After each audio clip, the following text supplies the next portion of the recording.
Hey everyone. So there, that's better. Okay. So anyway, I am doing another video one this week um, because I find these to be a little bit easier for me personally.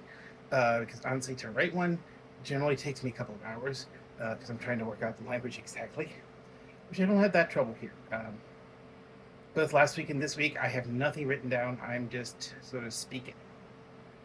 So please let me know. I really do mean this. Let me know. Do you like this? Would you like me to keep on doing things this way with a video that you can watch and listen to? Would you rather have written? Would you rather have maybe me record an audio and like maybe with a transcript like I did for the Pride, prayer service sermon? Or do you like having a mix of them, just sort of depending on what's going on? Please let me know. So today, actually, I want to talk about a couple different topics. Um, the first one, a very timely one, and I just sort of want to cover this quickly, is I'm recording this on Sunday, the 12th.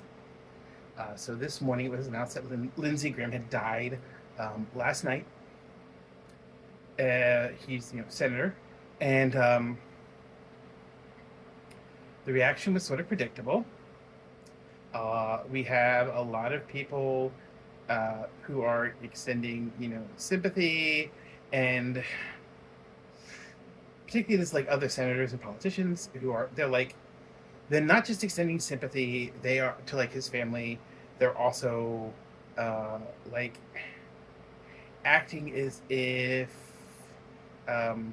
he didn't do all sorts of problematic shit, but she really did. Okay.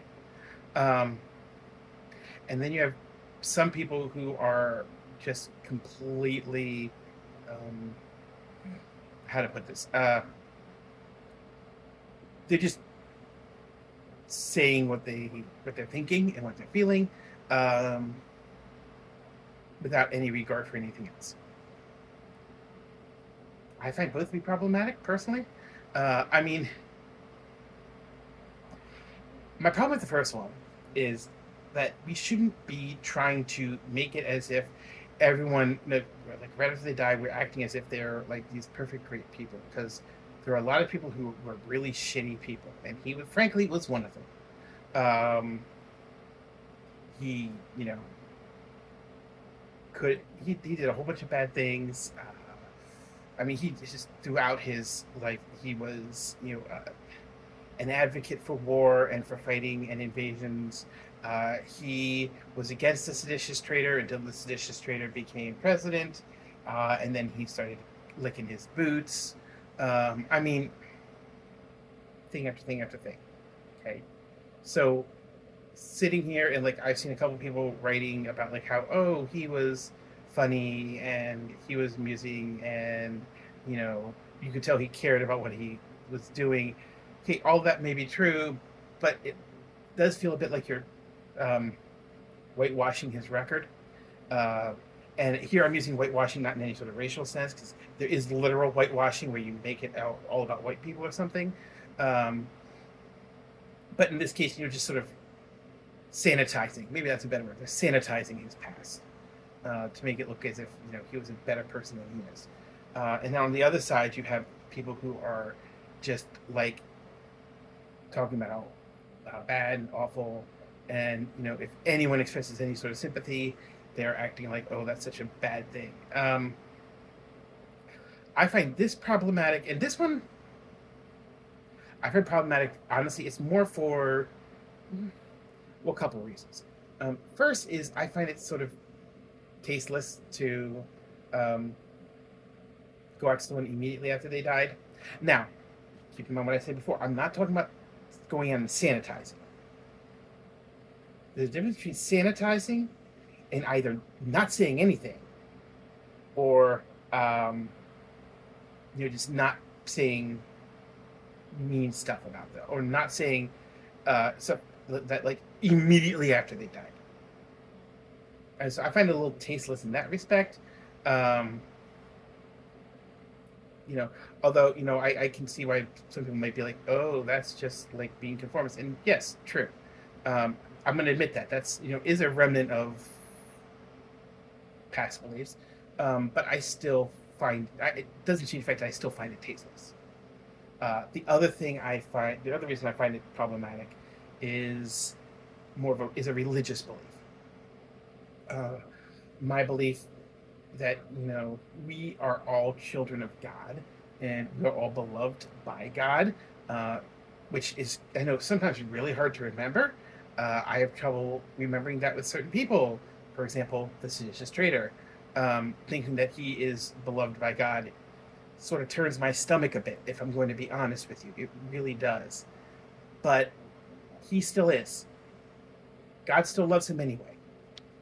Okay? And not love does not necessarily equal approval. Okay? I'm not saying God approves of everything he's done, but God loves him because he is a child of God. And as a human being, he was created in the image and likeness of God, as we all were. And that's the other reason why I find it tasteless, and why I find it problematic. Okay. So, and I've said this sort of thing about like when other people have died in the past period. Um, so, yeah, there's that. Now, here's the other thing I came on to talk about. Actually, this is the original reason I was going to do it. Was this one right here? Obviously, I couldn't have predicted that Lindsey was going to die last night. When or by the time this comes out Monday morning, it'll be 2 nights ago. But anyway, and that is Matthew Vine's article. If you might have heard of this, he is a Christian who has he wrote a book called God and the Christian something, and the Gay Christian, I think it is. Sorry, I've never actually read the whole thing. I'm gonna get to that in a minute. And he was instrumental for a lot of people leaving the evangelical church or other non-affirming traditions for affirming traditions. Okay, and he's been at least the last couple of years, he's been putting out letters during like Pride. I think it was during Pride last year too, and he put one out at the near the very end of Pride in the New York Times this year. So it's a couple weeks ago, about how he's gay and not queer. Okay. I've not actually read the letter. I have actually zero intention of reading the letter. I have read other things like this, and I find them to be, whatever. I mean, frankly, if you don't use the word queer to describe yourself, fine. Don't use the word queer to describe yourself. But don't act as if, it's wrong for other people to use it to describe themselves. For example, I use it to describe myself. My sexuality, I say I'm queer, okay? And the reason I say that is and I've explained this before, but if you haven't read that, this was like one of my first posts, a year and a half ago, something like that. Anyway, you can go back and find it if you want. Because I'm non-binary, okay? I am exclusively, I am sexually, I have found myself, at least so far, exclusively attracted to either men or like non-binary people who are more masculine. Okay, so that's who I find myself attracted to. But I don't like using the word gay, because to me, gay means a man who is attracted to another man, okay? Or like exclusively attracted to other men. And I'm not that. Also, because I'm attracted to non-binary people, to me, gay still doesn't feel right. I mean, I could use bi if I wanted to. Now, I don't want to use pan, because pan sort of implies that you're attracted to people regardless of gender, and that's definitely not the case for me. I mean, I consider myself on the bi plus spectrum. So I do consider myself, within the bi family, but I use queer for that reason. Okay, queer can also be a very political statement for a lot of people. I also use the word queer to describe the whole community. um, mainly because for a while, I mean, there are so many, like when the letters you were saying were like LGBTQ plus or something, it was easier for me. But now there are so many letters for different groups who are being represented, which is great. Okay, don't get me wrong, I love that. It's awesome that we're talking about more groups with underneath the umbrella.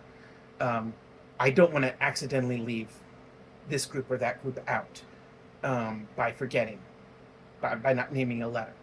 Okay, I don't want to do that on accident and thereby accidentally hurt somebody. So I just use queer to describe sort of the whole community. Okay. Um, so I use it in both ways. And that's why I use it in those ways. Um, anyway, sorry, getting back to Matthew Vines.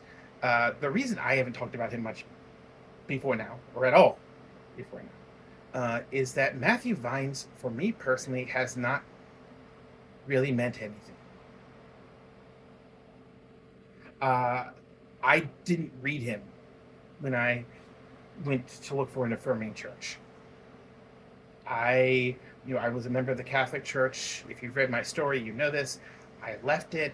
I really became much more accepting of myself as a queer person in all of my, different identities. At the time, it was just so. It was more just. I was realizing I was non-binary sort of around the time I started joining CTS, or maybe it was a year or two later. And I had reached a point where I was, I was fairly comfortable in the fact that I was a queer person. At the time, I would have said gay, but I was much more comfortable with that. And I realized I wanted a religious community, so I visited a few. I found CTS, Christ the Servant in Gaithersburg, and I joined. And then, one thing led to another. I found the Queer Theology podcast through a friend. My friend Hugo is the one who introduced me to Queer Theology. I don't think he did directly. I think it was more of a I saw him doing like one of their challenges or something, and I was like, "Oh, this is interesting." And then I started listening to them and following them. And then a few years after that was where I first heard the name Matthew Vines. So Matthew Vines was never a part of my story, and I bought his book. In a couple years ago, I decided to give it to read it. I got, I think, a chapter or two into it, and then I just stopped because I'm like, I couldn't stand it, frankly. It felt, I don't remember what, there was something about it that just did not feel right to me. I think, if I'm remembering correctly, it had to do with, it just felt very conservative, very conforming. It didn't feel like as liberatory as I would have liked it to have been. So for me personally, Matthew Vines has never really meant a lot. He's never been a part of my story. But I have friends, he was a part of their story. And what he's been writing has been really hurtful to them. And it has been validating for certain anti-queer people.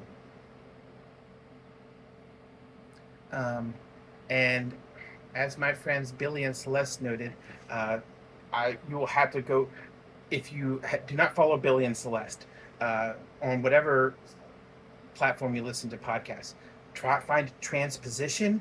And they recently had an episode, it was like an hour and 15 minutes, where they were talking about Matthew Vines. It is an excellent thing to listen to. Please listen to both of them when they're talking about him. There might be other ones too. That's the one I know about right offhand. But they also talk about, how, in this, he's definitely, it feels like he's associating with TERFs, or he is associating with TERFs, trans exclusionary radical feminists. In other words, anti-trans bigots. Who are claiming to be feminists. And So there are things here that are really hurting a lot of other people.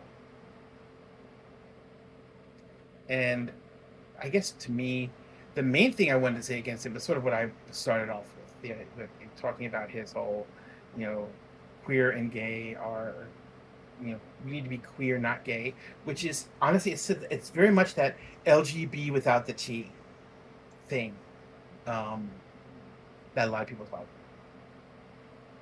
where they want to separate trans people from the rest of the queer community, or they want to separate maybe like ace on aro people on the ace spectrum, the aro spectrum, non-binary people, trans people, people who use the word queer. In other words, people who don't want to just make everything the same, just with 2 men or 2 women. So, yeah. Matthew Vines, problematic. Like I said, hasn't meant a whole lot to me personally because of the fact that, well, he's never meant much to me personally. But I know it's hurting friends of mine, and I know it's hurting the community. So, yeah, just please don't. Please don't listen to him. I mean, he may have done good in the past, but he's not now. He really isn't now. So, anyway, I hope you enjoyed this. Like I said, I mean, if you enjoy these, I mean, if you like these more, or maybe if you like the written more, or the audio more, or maybe, like I said, you want to have a mix of all three, let me know. I mean, I can do more of these. Like I said, it takes, whatever the time it is just simply to record the video and then post it. So generally we're talking, 15 to 20 minutes. See, I'm looking at this right now going, it's like 17 minutes long. Sorry, longer than I was expecting it to be, but that's okay. So, anyway, thank you very much. We'll see y'all later. Love y'all, okay?